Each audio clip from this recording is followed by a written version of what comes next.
Ben, nous avons le Saint-Esprit qui est le feu. Cependant, la parole dit, ce n'est pas suffisant. Que Dieu vous bénisse. Donc, il y a un deuxième feu. Le premier feu, il brûle, il consume. Mais cependant, il y a un second feu. Parce que dans la manifestation du premier feu, à un moment donné, il devient solide, comme un corps. Mais un corps a toujours besoin d'une âme. Et nous sommes dans la saison où nous avons besoin d'une âme. Et notre âme, c'est la charité. Quand la charité descend dans le corps, qui est le Saint-Esprit, nous sommes en mouvement. Et nous ne pouvons pas rester calmes. Nous ne pouvons pas rester là immobiles. Nous ne pouvons pas rester là comme ça, sans bouger. Parce que nous sommes dans la saison de la manifestation. Aujourd'hui, c'est la manifestation. Que Dieu vous bénisse. Un mot de prière au Seigneur. Père Céleste, nous te bénissons. Merci pour ta grâce. Tu fais toutes choses en saison, Père. Et nous te bénissons. Oh Père, tu as fait le chemin et tu es arrivé à un moment où, Père, tu es sur le point de venir. Au début, c'était une apparition. Dans la seconde partie, c'était une apparition. Mais nous sommes sur le point d'atteindre la dernière partie qui est ta venue. Père, ce matin, ton peuple est dans l'expectative. Parce que, Père, ton peuple s'attend à toi. Et ton serviteur Élie et le révérend Brice viennent après, Seigneur, pour enfoncer le clou, afin que ton peuple reçoive la dynamique. Et ce matin, c'est pour cela que nous sommes là. Père, que ton esprit prenne le contrôle sur toutes choses. Et que, Père, tu aies la prééminence. Dans le glorieux nom de Jésus-Christ, nous t'avons prié. Amen, amen, amen. Que Dieu vous bénisse. Alors, je vais lire une portion des Écritures rapidement. Nous allons dans Romains chapitre 8, verset 3. Il dit comme ça. Car chose impossible à la loi, parce que la chair l'a rendu sans force, Dieu a condamné le péché dans la chair, en envoyant, à cause du péché, son propre fils dans une chair semblable à celle du péché. Que Dieu vous bénisse. Donc, premièrement, nous sommes venus dans un corps semblable au péché. Nous ne sommes pas venus dans le péché. C'est ce que la parole nous révèle. Parce qu'il est dit, Jésus-Christ, c'est les croyants. Et il parle du croyant qui est venu sur la terre. Et quand vous venez, vous touchez la terre, Frère Branham dit, quand quelqu'un touche la terre, automatiquement, le péché l'environne. Donc nous avons un corps semblable au péché. Maintenant, prenons Philippiens. Philippiens 3, verset 21. Alors, nous commençons au verset 20. Il dit, mais notre cité à nous est dans les cieux, d'où nous attendons aussi comme sauveur le Seigneur Jésus-Christ, qui transformera le corps de notre humiliation. Que Dieu vous bénisse. Donc, nous avons emprunté le corps de péché, qui est notre corps d'humiliation. Et il dit, en le rendant semblable au corps de sa gloire. Donc, nous rentrons maintenant dans notre règne. Notre véritable règne, c'est le règne de la gloire. Dites Amen. Il dit par le pouvoir qu'il a d'assujettir toutes choses. Que Dieu vous bénisse. Père, ajoute une bénédiction à la lecture de ta parole. Vous pouvez vous asseoir. Une main d'acclamation, Seigneur.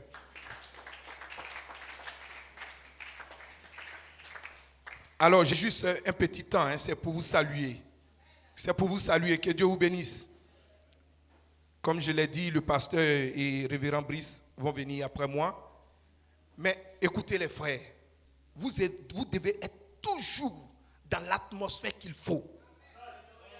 Soyez dans l'atmosphère. Laissez le côté intellectuel de côté. Le corps que nous avons emprunté, ce corps d'humiliation, ce corps de péché, nous bloque chaque fois que nous pensons à lui. Alors nous sommes arrivés dans une saison où nous devons écarter carrément tout ce qui révèle ce corps. Et ce qui révèle ce corps, la Bible et Frère Branham nous enseigne, ce corps a premièrement 3 parties. Une âme, un esprit et un corps lui-même. Et il a 3 manifestations, mais qui sont simplement en nombre de 10. Qu'est-ce qui se passe?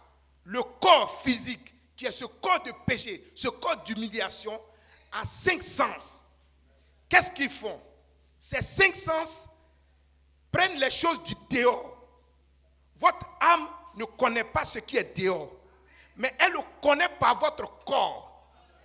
Votre corps va voir, 1, va toucher, 2, va sentir, va entendre et va goûter. Ces 5 sens, dit le prophète, sont des canaux de communication. Qu'est-ce qu'ils font? Ils transposent les choses de dehors dans votre esprit. Votre esprit a 5 sens. Nous avons l'affection, la mémoire, l'imagination, 2 autres qui s'ajoutent dessus. 5 sens. Vous comprenez? Et ces 5 sens vont garder ce qui vient de l'extérieur. Et maintenant, votre âme a un seul sens que nous appelons soit la foi ou l'incrédulité. Ce sens-là, il se manifeste quand il y a une acceptation. Tout ce qui vient de dehors, par votre corps, et rentre dans votre esprit, va à votre âme. Si vous l'acceptez, ça revient dehors pour une manifestation. Que Dieu vous bénisse. Alors, je dis ça pourquoi? Parce que nous parlons d'un corps. Un corps d'humiliation et un corps de gloire. Maintenant, regardez comment le corps de gloire, lui, se manifeste. Le corps de gloire, il vient depuis Elohim, la pensée éternelle. Il se déverse dans le Logos et le Logos se déverse dans le Saint-Esprit. Point barre. Voici comment ça se passe. Donc, si le croyant aujourd'hui peut encore croire ce qui contacte dehors, ça pose problème à la manifestation qui est à l'intérieur. Vous comprenez ce qui se passe? Parce que votre corps, véritable corps dont nous parlons, c'est l'éternité.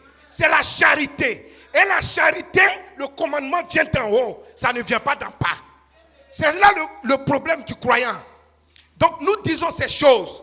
Nous avons été placés ici, dans cet espace du Saint-Esprit. Tous les fils de cette saison sont nés ici, dans le Saint-Esprit. Nous ne connaissons pas une autre naissance en dehors de ça. Et c'est là, quand tu es né dans le Saint-Esprit, tu peux vivre la vie du Saint-Esprit. Parce que si le Saint-Esprit ne t'a pas mis au monde, tu ne peux pas exprimer cette vie. Car le Seigneur Jésus-Christ, parlant à Nicodème, lui a dit, la chair a un esprit, c'est-à-dire une vie. Tous ceux qui sont nés dans la chair ont une vie de la chair. C'est une nature de la chair. Mais ceux qui sont nés dans l'esprit ont une vie de l'esprit. Mais dans cette saison, nous sommes nés comment? Qu'est-ce qui nous a mis au monde dans cette saison? Nous sommes dans la saison de 3 phases. Nous étions dans la saison de 3 poules. Mais nous sommes passés dans la saison de 3 phases. Donc ce qui nous met au monde ici, c'est 3 phases qui nous mettent au monde. Mais la glorieuse manifestation de ces 3 phases se trouve dans la dernière phase. C'est qui est la place en Christ. Donc vous êtes des fils manifestés par la place en Christ. Voilà votre manifestation de ce jour. Que Dieu vous bénisse.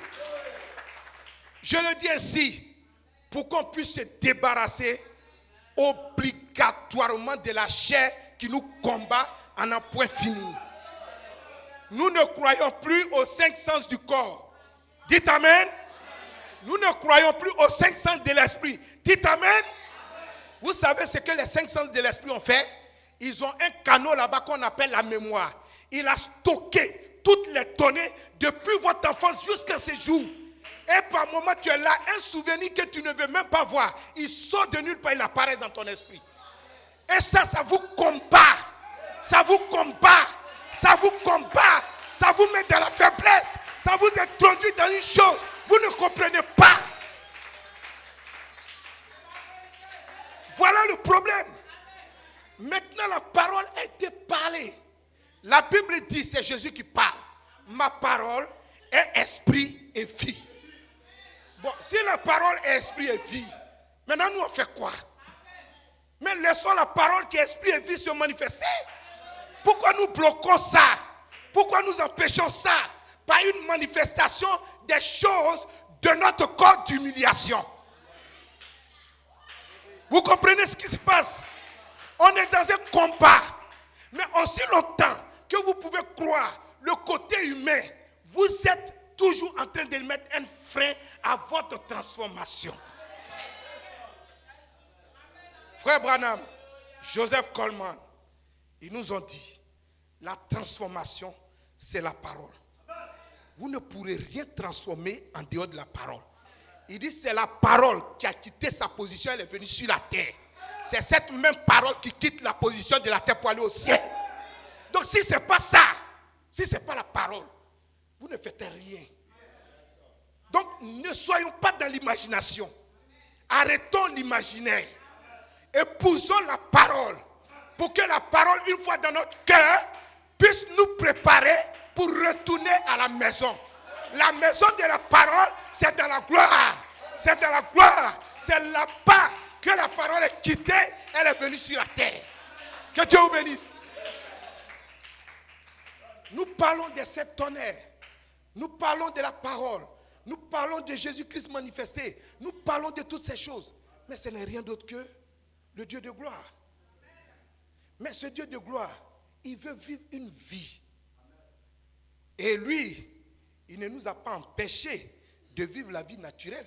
Mais cependant, il dit, quand le conducteur viendra, il mettra un stop à cette vie naturelle pour faire, lui, la relève de la vie spirituelle. Dites Amen.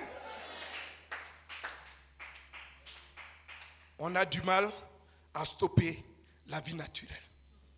Ça nous fatigue. Mais c'est parce que le croyant, c'est un croyant à moitié. On lui dit, prends la parole, il prend. Il prend la foi. Il dit, je crois au Seigneur Jésus-Christ. Un peu de temps, il abandonne. Alors que ce n'est pas la foi seule qui vous donne la parole. Voici la parole ici. C'est cette vertu. Tant que ces sept vertus ne sont pas là, vous n'êtes pas la parole. C'est pour ça qu'il y a eu intervention de la voix de l'archange. Parce que quand le ministère cri est venu, il a restauré la parole. Ce qui était la foi apostolique. Cette foi apostolique restaurée, c'est disait qu'il fallait que les gens qui doivent aller dans la gloire aient un corps de gloire à partir d'ici. Mais le cri, il ne pouvait pas construire le tabernacle gloire. Mais il a préparé le terrain en donnant les éléments qui construisent ce tabernacle. Quand l'apôtre est venu, il a regardé clairement dans le message. Avant de démarrer, il a écouté. Il savait que le message n'était pas des Écritures. Le message est un ange. Quand il a capté l'ange qui se trouvait dans William Marion Branham, cet ange-là, qui était le message, qui était le messager, est passé à son côté. Dites Amen. Voilà ce qui s'est passé. Quand il a su qu'il s'agissait d'un ange pour ouvrir la parole, il ne s'est plus emmerdé. Les gens disent non, William Marion Branham est mort. Il va ressusciter dans 50 jours. Il dit, mais regardez, il n'y a rien là-bas. Parce qu'ils ne savent pas que le cri du roi est dans le camp. Voilà le problème. Or, quand le cri du roi vient dans le camp, cela veut dire que l'ange, le messager céleste qui est devenu le message, est passé de son côté. Voilà la chose. Il s'est saisi de l'ange. Comme Jacob, tant que tu ne me bénis, je ne te laisse pas. Tant que tu ne transformes pas mon corps, je ne te laisse pas. Le corps de Joseph Coleman n'a-t-il pas été transformé? Tu es devenu Joseph Charité Coleman. Son corps n'a-t-il pas été changé? Mais moi je vous dis officiellement aujourd'hui, le corps de Joseph Coleman a été changé. Il est devenu la parole, il est devenu la charité. Voilà. Bon, Dieu, dit le prophète, il n'opère jamais sans un modèle. Hey, Il nous a donné un modèle. Hein. Le corps de Joseph Coleman a été changé. Donc si moi je crois ce modèle-là, mon corps va changer. C'est une obligation. Ça ne peut pas faillir. Donc je vous annonce officiellement, votre corps sera changé. Votre corps d'humiliation va tomber. Vous aurez son corps de gloire. Que Dieu vous bénisse.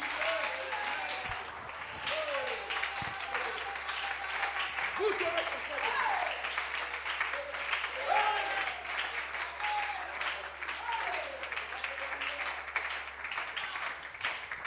gloire. Fire.